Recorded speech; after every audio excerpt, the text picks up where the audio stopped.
Hello everyone. आज एक new vacancy आया है जो एनसीएल एनसीएल बोले तो नदर्न कोलफील्ड्स लिमिटेड इसके तरफ से वैकेंसी आया है। ये जो वैकेंसी है 10th के लिए भी है, 12th जो किए हैं उनके लिए भी है, डिप्लोमा किए हैं या अदर फील्ड में टेक्नीशियन का कोर्स किए हैं उनके लिए भी ये है। बेसिक पे का बात करें तो डिपेंड्स करता है हर पोस्ट के लिए। अगर हम बात करें सिविल इंजीनियर्स के लिए जो डिप्लोमा के हैं उनका बेसिक पे 47,330 रुपये प्लस अलाउंस मिलेगा। डिफरेंट पोस्ट है, सभी पोस्ट का अलग अलग चीजें हैं। वो चीजों को आप समझ लीजिए जिसमें आप एलिजिबल होते हैं, जो आपको लगता है कि इसके लिए आप एलिजिबल हैं, वो अच्छा लगता है आप उसके लिए फिल कर सकते हैं। ठीक है, ये कंपनी पीएसयू के अंतर्गत आता है, यानी कि मिनी रत्ना कंपनी है, ये मिनी रत्ना कंपनी है। ओके। अब ये जो है किसके किसके लिए वैकेंसी है, HEMM ऑपरेटर जो ट्रेनिंग के पोस्ट पे अभी है। दूसरा है पैरा मेडिकल स्टाफ्स। उसके बाद ओवरसियर सिविल। हम मेन फोकस करेंगे ओवरसीज सिविल के लिए, बाकी भी साथ में डिस्कस हो जाएगा उसके अलावा।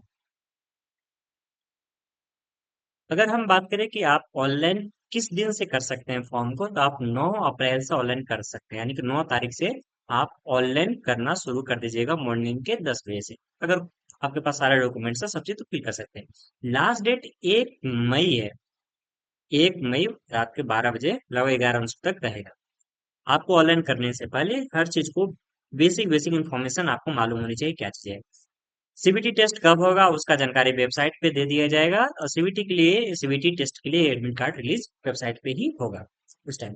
अगर आपको इसका डिटेल एडवर्टाइजमेंट चाहिए या कुछ भी एप्लीकेशन करना है, ऑनलाइन करना है कुछ, तो आप वेबसाइट पे इसके जाइएगा, एनसीएल की वेबसाइट पे। उसके बाद वहाँ पे कैरियर के जो हमें ऑप्शन, उधर जाइए, उसके बाद रिक्रूटमेंट में जाइए, आपको मिल जाएगा देखने को।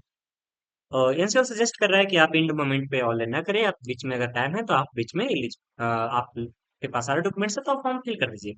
लास्ट डेट आपको बता दी 1 अप्रैल है। उसी के अकॉर्डिंग, सॉरी, 1 मई है। 1 मई के अकॉर्डिंग ही सारा आपके पास जितने भी रिलैक्सेशन सर्टिफिकेट्स, इवन आपका कोई प्रोसेस है, सब चीज का क्रुशियल डेट 1 मई ही रखा गया है। लास्ट डेट वही है। अगर आपका OBC certificate, NCL certificates, even आपका क्वालिफिकेशन सर्टिफिकेट्स कुछ भी है, तो 1 मई लास्ट डेट क्रुशियल डेट रखा गया है। ओके। नेक्स्ट अगर बात करें, आइए, मिनिमम क्वालिफिकेशंस रखा गया है। इसके अलावा अगर मैक्सिमम क्वालिफिकेशन, हायर क्वालिफिकेशन अगर आप एक्वायर किए हुए हैं तो भी आप एलिजिबल हैं। अगर हम स्पेशली बात करें ओवरसीयर सिविल के लिए, तो टोटल 30 पोस्ट है। कैटेगरी वाइज देखें तो यूआर के लिए 14, ईडब्ल्यूएस के 2, एससी के लिए 6 और एसटी के लिए 1 और एनसीएल के लिए 7 है। टोटल 30 पोस्ट है। इसके अलावा ही हम अगर कुछ वैकेंसी इसी में है पोस्ट में, इसी एडवर्टाइजमेंट में, तो हम बता देते हैं। एचईएमएम ऑपरेटर ट्रेनिंग में इसमें बहुत सारे डिफरेंट पोस्ट है, जैसे dumper operator, grader operator, dozer operator, crane operator, ये सब चीजें हैं। इसमें नंबर ऑफ पोस्ट की बात करें तो किसी में 308 है, 34 है, 52 है, 17 है, 18 है, 43 है। टोटल 472 पोस्ट ऑपरेटर के लिए है। अगर हम बात करें क्वालिफिकेशंस के लिए, तो डंपर ऑपरेटर और जितने भी ऑपरेटर्स हैं, सभी ऑपरेटर्स के लिए आपके पास मिनिमम मैट्रिक होना चाहिए। साथ में आपके पास वैलिड एचएमवी या ट्रांसपोर्ट लाइसेंस होना चाहिए, इशू होना चाहिए एनी आरटीए या आरटीओ ऑफ इंडियन स्टेट से, तो आप एलिजिबल है इसके लिए।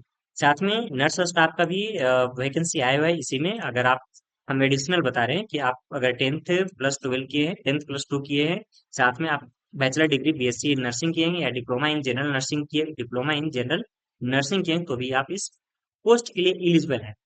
साथ में अगर आप डिप्लोमा किए हैं या बीएससी किए हैं, तो साथ में आपके पास वैलिड रजिस्ट्रेशन होना चाहिए नर्सिंग काउंसिल का, तो आप एलिजिबल हैं। और भी फार्मासिस्ट के लिए आप जस्ट शॉर्टकट्स में बता देते हैं, सभी में डिप्लोमा होनी चाहिए। डिप्लोमा जिस फील्ड है उस डिसिप्लिन के अकॉर्डिंग, आप अगर उसमें आप डिप्लोमा किए हैं तो आप एलिजिबल है। स्पेशली हम बात करेंगे सिविल के लिए या ओवरसीज सिविल के लिए, तो इसमें आपको मिनिमम 10th होना चाहिए। ठीक है, साथ में 3 ईयर डिप्लोमा होना चाहिए। अगर इतना आपके पास है क्वालिफिकेशन तो आप एलिजिबल हैं इस पोस्ट के लिए। अगर हम बात करें कितना पैसा मिलेगा आपको, तो हम ओवरसीज सिविल के बारे में डिस्कस करें तो मंथली रेटेड पे है, मंथली बेसिस पे 47,330.25 रुपीज पर मंथ बेसिक पे के अलावा आपको क्या क्या मिलेगा, अदर अलाउंस जैसे DA, attendance bonus, special allowance and transport subsidy, medical facility as per company rule और नेशनल कोल बेस्ड एग्रीमेंट के अंतर्गत जितने भी अलाउंस आते हैं सारे अलाउंस आपको मिलेंगे। अगर हम प्रोबेशन का बात करें या ट्रेनिंग पीरियड का, तो टोटल आपको 1 साल का प्रोबेशन और ट्रेनिंग पीरियड देखने को मिलेगा सिविल में। ओके। बाकी ऑपरेटर के बारे में बात कर लेते हैं, थोड़ा सा डिस्कस कर लेते हैं। तो उनका पैसा जो होगा डेली बेसिस के हिसाब से होगा, 1502 रुपये 66 पैसे के बेसिस पे डेली का होगा। ये टोटल 3 साल का ट्रेनिंग होगा। 3 साल अगर आप ट्रेनिंग कंप्लीट कर लेते हैं तो आपको HEMM में ऑपरेटर कैटेगरी डी के आप बनेंगे। अगर एज रिलैक्सेशन का बात करें तो सेंट्रल गवर्नमेंट या गवर्नमेंट का रूल के अकॉर्डिंग जो रिलैक्सेशन है वो सेम आपको मिलेंगे। अगर हम आपको बात करें मिनिमम एज का, तो 18 साल आपका एज होना चाहिए और मैक्सिमम आपका 13 ईयर्स होना चाहिए। एज रिलैक्सेशन SC ST को 5 साल, OBC NCL सर्टिफिकेट्स वाले को 3 साल, और बाकी जो भी है वो सब देख लीजिए। नेक्स्ट है एप्लीकेशन फी की बात करें तो 1,000 रुपया रखा गया है प्लस GST, यानी कि टोटल 1180 रुपया उनके लिए जो यूआर कैंडिडेट्स है और OBC NCL या EWS से बिलोंग करते हैं। SC ST और ESM PWBD कैंडिडेट्स या डिपार्टमेंटल कैंडिडेट्स हैं, वो उनको एग्जामेशन दिया गया, एग्जामिनेशन फी देने की जरूरत नहीं।